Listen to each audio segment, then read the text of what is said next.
আসসালামু আলাইকুম ওয়া রাহমাতুল্লাহি ওয়া বারাকাতুহু। সম্মানিত দেশবাসী, আমি cancer specialist doctor S M. Sarwar. আর বিশেষ করে আপনারা জানেন সারা ওয়ার্ল্ডের ডাক্তারদের বক্তব্য যে ক্যান্সার হলে আনসার নেই। বিশেষ করে কোনো ডাক্তার সারা ওয়ার্ল্ডে এখন পর্যন্ত 50 জন ক্যান্সার রোগী সুস্থ হয়েছে তারও কোনো প্রমাণ নেই। বিশেষ করে আমরা বলবো ক্যান্সার গবেষক doctor S M. Sarwar YouTube, Facebook, Google, টিকটকে সার্চ করলেই 5,500-এর ঊর্ধ্বে ক্যান্সার রোগী সাক্ষাৎকার পাবেন যারা সুন্দরভাবে সুস্থ হয়েছে।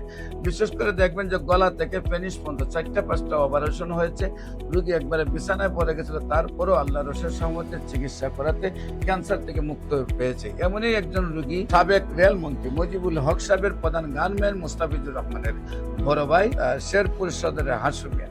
তাদের পরিবারও 10 জন MBBS ডাক্তার আছে। তারা রোগীকে নিয়ে বাংলাদেশ, ইন্ডিয়া, সিঙ্গাপুর চিকিৎসা করে সুস্থ হয় নাই। তারপরে ডাক্তাররা যখন বলছেন আর চিকিৎসা নেই, মারা যাবে, বাড়িতে নিয়ে যান, তারপর আল্লাহর রসের সহমতে আমরা চিকিৎসা করেছি এবং আল্লাহর রসের সহমতে তিনি সুন্দরভাবে সুস্থ হয়েছেন। আজ থেকে আরো 20 বছর আগে এখন পর্যন্ত সুন্দরভাবে সুস্থ হয়ে আছেন। ক্যান্সার হলে আনসার নেই সে কথার কোনো ভিত্তি নেই। আমরা মনে বলি যে ক্যান্সার হলে প্রতি মাসে কয়েক লক্ষ টাকা চিকিৎসার প্রয়োজন হবে, আবার বোন ম্যারো ট্রান্সফার বা লিভার ট্রান্সফার করলে 70 লক্ষ, 80 লক্ষ, 1 কোটি টাকা খরচ হবে, তার কোনো প্রয়োজন নেই।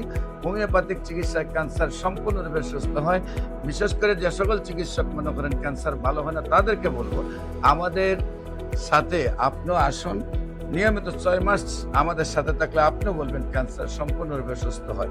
আমরা সবাইকে নিয়ে বাংলাদেশ না সারা বিশ্বকে ক্যান্সার মুক্ত একটি পৃথিবী করতে চাই। আপনাদের সবাইকে সহযোগিতা হিসেবে পাশে চাই। যে কোনো প্রয়োজনে স্ক্রিনে দেওয়া নম্বরে যোগাযোগ করুন। সবাইকে ধন্যবাদ। আসসালামু আলাইকুম ওয়া রাহমাতুল্লাহি ওয়া বারাকাতুহু।